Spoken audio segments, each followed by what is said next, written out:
Welcome to the Pride of Detroit PODcast, prideofdetroit.com, Pride of Detroit on Twitter, Pride of Detroit on Facebook, live right now on twitch.tv/Pride of Detroit. Every Monday during the off season as we gear up and get you ready for all the best in Lions football talk from the most reviewed Lions podcast out there. Yes, we crossed 600 reviews. We'll probably read some more later on in the show. I am Chris Perfett, the adequate and very tired host. I feel like being tired right now makes me adequate. I've started my day early, but you know what? What fires me up? You know what gets me out of bed? What's my enthusiasms? Lions football. That's right. Some might disagree with that, Jeremy. Jeremy Reisman, fearless leader at Detroit Online. I'm over at Chris Perfett. I might have said that already. Some would disagree with that my enthusiasms are the Detroit Lions. But hey, the proof is in the pudding. You're here, right? We do this every week. We do. That's right. Sometimes multiple. You're playing through sleep deprivation. I'm playing through injury. That's how much we care about this thing. I was going to say, I felt like we are probably going to have to start this entire conversation just talking about your finger, right? I suppose if people want to for the live stream, there it is in all of its bandaged glory. Jeremy does basically Ren Fair, but it's a baseball. Yeah. Even though he hates baseball. And long story short, you learn very quickly the dangers of playing baseball without gloves, as they did back in the 19th century.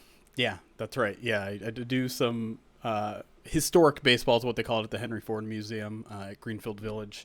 This was my second year doing it, and I took a very hard throw from the outfield right off the pinky, and it was not pretty. A couple stitches later, reset later, I'm still here.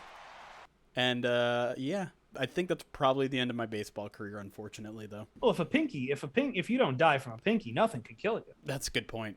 I'm basically. I was going to say this seems to be a. I was going to say, Mr. What's the opposite of Mr. Glass?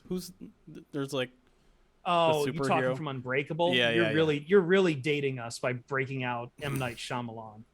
Yeah, it's part. That's an old movie. It's a Marvel thing, though, right? Like, isn't that a superhero? No. I thought you were doing Unbreakable. I was. I don't know. I was gonna say a lot of POD guys seem to just mess up their pinkies. I don't understand. Yeah. Eric last season at about this exact same time had it, so he's been warning me really. Whereas most people are like, "Oh, you're gonna be fine. It'll be fine." Like Eric's like, "Dude, you got like 10 months of rehab." Not quite that, but he's very concerned for me, which not exactly the way trends are going. It means that probably sometime next year before the season, I'm gonna have one of my chinkies. I'm gonna have one of my pinkies chopped off by the Yakuza. So. I'm eager to hear that story. It's going to be a lot more entertaining than I couldn't catch a throw from the outfield. I'm going to star in the season 2 of Tokyo Vice. That's what's going to happen. In the place of Jake Adelstein. Weird. Anyway, we're here to talk about Lions football and not grievous bodily harm. But speaking of grievous bodily harm, football, American football. This is a good time of the year. We are gearing up for listcasts very soon. It is a time where we get to sit and reflect, and that meant that while I was busy with work, Jeremy wanted to just go back through the roster again, and I'm all there with him. Looking at the offseason workout, we don't get bubble talk yet. This is pre-bubble talk because we're very eager for bubble talk. Yeah, I mean, we got our first look over the past month kind of where the roster stands, where the players stand, you know, in terms of where they're repping and things like that. And I think some perception has changed, especially because last week, or maybe it was the week before, we got all the position coaches to talk, which means we got their initial impressions of a lot of different players. And so, yeah, I think I want to kind of go through each position and talk about where the roster stands, where maybe those training camp battles coming up are going to be, and, you know, how the roster construction will play out come September. And I think that some of these positions will go through a little more in depth than others, just because there are some very keyed in positions that I'm really interested to talk. And I feel like, as always, we got to start at the very beginning with quarterback. Yeah, we're going to start on offense. We'll see. This might go 3 segments. This might go 2. We do have a mailbag if we only go 2, but I do want to start with quarterback. And I guess this starts with a question to you, Jeremy, on how confident are you with the year 2 jump? It's been I think people have kind of like taken it for a given on Jared Goff. If you believe in Jared Goff enough, you think he's just going to continue where he left off in December. If you don't, you think he'll regress back down to it. Um, I'm fascinated with what Jared Goff will be in 2022. I don't really have a strong stance one way or another right now. What I think Jared Goff will be, I don't think that's fair to form any of that before the first game, because I just, I have a motto now: bring the balls out. I want to see how he is in like live fire. Right. And practice is fine. It's not live fire. And Jared Goff has struggles under live fire. But I mean, this is an offense that is billed as being more conducive to who he is, that he's more comfortable with, and I think that's worth investigating. Yeah, and the thing we've been saying kind of all offseason is like the Lions are doing everything that's humanly possible in one offseason to get the best out of Jared Goff, whether it's surrounding him with healthy receivers or talented receivers, a healthy offensive line, tailoring the offense to his need. Everything is kind of put in place where Jared Goff will not be able to use any sort of excuses for his performance. And the question is, will he rise to the occasion? And what is that ceiling? Can he get back to the level that he was at the Rams, where he's going to back-to-back Pro Bowls, he's throwing 38 touchdowns, 4,000 yards, all that sort of stuff? Is that possible here in Detroit? Is that even what they're looking for in Detroit? Is another question to kind of ask. And you look at his performance so far through OTAs, and I know we're talking 7-on-7s, no pads, some 11-on-11s. Talking about practice. It's you can't project how that's going to look, but the one thing I can do is compare to where he was at this point last season, because I did see some of that during OTAs and minicamp last year, and yeah, I wouldn't say it's completely night and day, but it's pretty close. He definitely is more confident. He's throwing the ball more accurately. He's definitely pushing the ball downfield a lot more. There's a comfortability level with his receivers that we didn't see really until December last year, and that's huge. He's had some private workouts with some of those guys too, sure, which is big. Mark Brunell, the quarterback's coach for the Lions, said that he has done very well with just the learning his work ethic. He comes out here and he works. He puts the time in. Very important to him. He has elite arm talent, and it's been fun to watch. I don't think anyone's really talked about Jared Goff having elite arm talent, but I mean, to your point, Jeremy, I think that basically we can unravel the coach speak. It basically means that he's putting the ball downfield more. Right. And that's which is something that we didn't get. That's something we didn't really get with the Anthony Lynn offense. I think there's a misnomer out there that he does not have the arm to throw accurately deep. And that's just not really all that accurate. I mean, I think in 2017 or 2018, maybe both, he was like the 8th most accurate deep ball passer. And to be fair, that did drop off significantly later, but he also just stopped doing it. His yards per attempt, his ADOT, his average depth of target, dropped significantly after those 2 successful years in LA. And so the arm talent is there. I think the main thing has always been, over the past 3 years at least, what's between the ears there. And that's improved. I wouldn't, like I said, I don't want to say all those problems are gone. There are still times when he's holding onto the ball frustratingly long, especially in something like 7-on-7s where you should be able to get rid of that ball. But it's a lot fewer and far between. And so that alone is a big jump in where he was from last year, and reason for optimism moving forward. Yeah, I think holding on to the ball is just going to have to be part of the game. It just means the Lions are going to take some sacks, but we'll see. Maybe as we get closer to live fire, he learns how to get the ball out a little bit faster. Do you want to talk? I know this has always caused you trouble in the past. Do you want to talk at all about the backup quarterback position, knowing that someone is going to take your words and just go nuts? Here's the thing. Nothing's really changed. David Blau did have that one really, really good practice, and then really Tim Boyle followed up with a good practice of his own. But then they both stunk on the 3rd day of minicamp. It was kind of weird. But I think part of the reason they have looked better is the same reason, reason Goff is better is because suddenly the depth chart is a lot better. Trinity, we'll talk about the wide receivers a little bit later, but like the wide receivers that are repping with the second team are not bad. Like those are guys that might be able to contribute, and they're at the level where the wide receiver ones were last year. So, it's kind of a situation where they kind of raise each other's level of play. But I think that really the only note here is that I do feel like that QB2 battle is open again.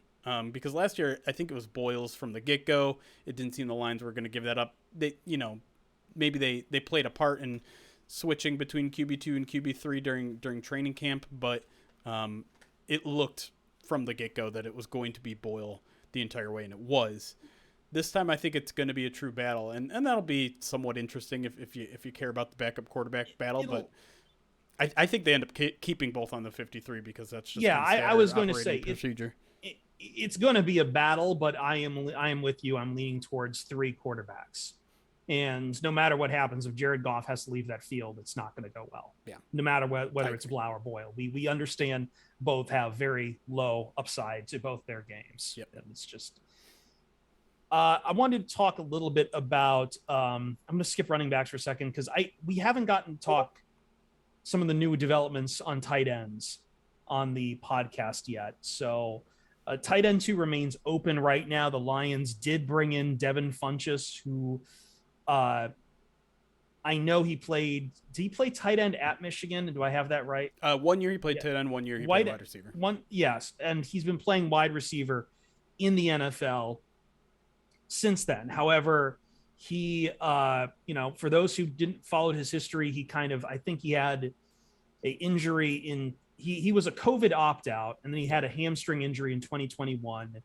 And he was, if I'm not mistaken, he was last cut from the San Francisco 49ers practice squad.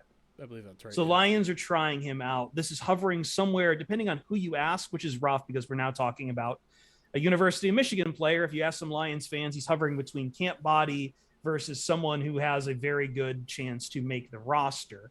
But I don't know. I guess I lean more towards looking at the roster. I still feel like someone like a Brock Wright is probably more of a lock to make that roster. But where do you feel like? Because after TJ Hawkinson, it is fairly open for the rest of the tight end depth. Right. And I kind of wonder if maybe this move is we're not ready to put James Mitchell out there yet. Maybe we need an extra body there for training camp. Maybe James Mitchell starts on PUP. He's a guy that I think we thought might be ready for mini camp, having suffered that torn ACL at the end of September last year. But he wasn't out. I mean, he was out there on the practice field, but wasn't really doing much. Maybe this is just kind of hey, we need an extra body. It's not just James Mitchell that's missed practice. I think Derek Deese missed basically all of OTAs and mini camp, and I think Garrett Griffin was dealing with an injury as well. So they're kind of short on bodies. In terms of the player, though, Funchess, I don't know if he really brings a lot as a two-way player. I think he's more of that receiving type, and I think the Lions have some guys that are already capable of doing that. And they probably are looking for more well-rounded guys. Brock Wright, like you said, I think is one of those guys who's a little bit more well-rounded. Certainly has more snaps at tight end at the NFL level than Funchess does. I don't know. I'm not going to say Funchess can't win a job, but I think he's going to have to win it. I don't think he's walking into training camp in a spot where he just needs to hold serves, metaphorically speaking. I think he's going to have to show out in training camp, and he's going to have to show that he can block. He's going to have to show. He hasn't been a tight end in 7 years now. I think that's important to point out. Yes. Yeah. This isn't like just, Logan Thomas coming out of college and immediately going from quarterback to tight end. This is kind of a big change. And I know he's played a lot of slot, but there's a lot more blocking expected of you at tight end right now. And I agree. I feel like he's coming in after some rough, he was kind of rough after I believe, after his career with the Panthers, it's kind of been just rough. I know he had some, I think he had he had an injury with the Colts as well. Mm-hmm. And it's a tough ask. I feel like, though, to your point, it's more of a mold that if he was competing for being another receiving tight end, I could buy that. But again, as you said, that's not what the team needs right now because they have that in TJ Hawkinson. Yeah. And and they've got plenty of guys who can play slot, among the receiver corps as well. Exactly. And listen, I don't know how many tight ends they're going to keep in Eric Tanai's 53-man roster, including if you include Jason Kabinda in the tight end group. We only kept 4, with it being Hawkinson, Kabinda, Brock Wright, and James Mitchell, the rookie. So if that's the case, we're talking about Funchess going up against Brock Wright, Shane Zylstra, and the rest of them for one spot. And that's and if the Lions are going to use that one spot on a reserve, it's going to have to be someone who's well-rounded, who can fill multiple roles and play special teams. And so Funchess needs to prove that he can do all of that for the first time as a tight end in the NFL. Not going to be easy. Yeah, not easy at all. Tight end is not an easy position to play. No. Let's talk running backs, as I promised. We're definitely gonna have to turn this into maybe 3 segments. I'm looking at our list here. Well, we can be short on running backs because the one thing about Yeah. running backs is you can't really tell anything about running backs in OTAs and minicamp when there's no contact. Yeah, and I'm not ready to sit here and like there's basically 2 questions. Who's all in the mix for running back 3, which is like, oh God, we're going down there to that point. Yeah. And also, like, what do we even think Deandre Swift is going to be this year? And I think that kind of deserves its own topic probably sometime in the summer. Yeah, I mean, it certainly sounds like the Lions are pushing this guy to be a feature, a huge feature in this offense. And I think they wanted to do that last year, but, injury kind of hamstrung that. Falling behind in games by 20 points each game hampered that ability to kind of feature him as a runner. Yeah. We had that conversation about, Deuce challenging him to stay healthy and all that sort of stuff. And it really seems like they are going to be leaning hard on him. The talk out of camp was that how much stronger he looks, especially upper body. And so, I mean, that sort of stuff I kind of ignore. I don't best shape of that's too best shape of his life for me. But based on what the coaches are saying, like, I do think this is a year in which they are really, really going to try and considering that the team's going to be a little bit better and more competitive, he's going to get the opportunities, I think, to finally have a breakout year. I can't tell you whether he's going to actually do it or not, but they're going to lean heavily on him this year. Yeah, it's just I'm just kind of a null to it, or numb. That's the word I was looking for like 20 minutes. Numb. I'm numb to it because it feels like every year we go into the year with the Lions saying they want to feature a better running game. Is this the year and every year it doesn't happen. It's kind of close. I mean, they ran for 4.4 a carry last year, but if you look at the DVOA numbers, they are not quite as good. No, the efficiency was not great. Right. It feels like every year we try to tack on a running game. And I'm not saying it's just the Campbell era and the Patricia era. No. It goes back farther than that. It goes back 22 years to the Barry era, right? You can't get a running like, and I hate to use old curses or whatever. I just look at Swift and I just don't see like that elite talent right there. Maybe he breaks out, but right now, like, it's still in the show me. It's still in. What's the show me state? What's the show me state? Ooh. Come on, don't you remember state nicknames for 800? I don't know. Missouri. We're still in Missouri. You expect me to know Missouri's? Yeah. I thought with a name like Show Me State, you would remember that. Yeah. I've heard of that. But the last thing I want to say on Swift is it does feel like personality-wise, we're starting to see a different Deandre Swift. He's starting to open up a little bit. And what that tells me is something that probably will come as not a big surprise to anyone, but it tells me that this coaching staff is getting through to him. And that's important, right? He's always kind of been a tough nut to crack. He's always been kind of a very quiet, reserved guy, which is not surprising under the Matt Patricia era. But it does feel like there's a little bit of brightness to his eyes that we haven't seen before. And I don't want to read too much into that and say, like, okay, well, now he's going to run for 2,000 yards or anything crazy like that. But coaching matters. And so I think they're doing a good job there. And I hope all of the positive signs that we've seen in May translate in September.